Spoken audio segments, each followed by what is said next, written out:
previsiones del tiempo no son buenas, ahora mismo sigue está lloviendo y parece ser que va a seguir lloviendo así durante un tiempo, aunque habrá pequeños intervalos en los que a lo mejor den un poquito de frío. Pero el Señor quiere que entremos en él de otra manera, de lo que nos hagamos ahora las gracias. Queremos agradecer pues, a las tres hermandades de invasión en esta parroquia, en nuestro ciudad de Leganés.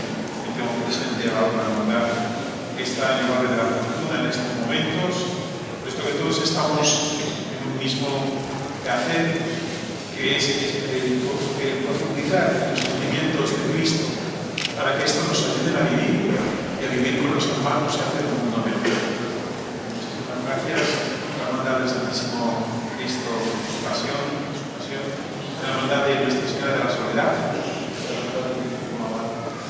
Muchísimas gracias también por esta cuaresma, por supuesto, pues comenzar unas nuevas actividades.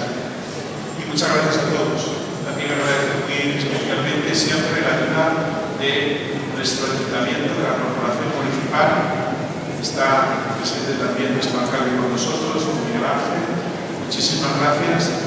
Y en nuestra persona también agradeceros por los esfuerzos que se hacen. La Policía Municipal, las autoridades también, las que nos acompañan en cualquier momento, y que para que la función de la Semana Santa purifican las calles, cuidan del orden, vigilan de la seguridad, en todo momento están pendientes de todos y también de nosotros.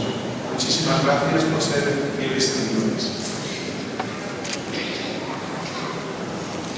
El domingo esperamos que nos haga buen tiempo, eso creemos, y vamos a tener una nueva procesión, que en realidad es una congregación de todas las hermandades. Es la nueva imagen de Jesús resucitado. Mañana la vigilia pascual estará presente esa imagen y a las 12 de la mañana tendremos en la Eucaristía la bendición de esa imagen. Y después de la celebración de la misa, de las 12, tendremos una procesión por las calles con esta imagen de Jesús resucitado.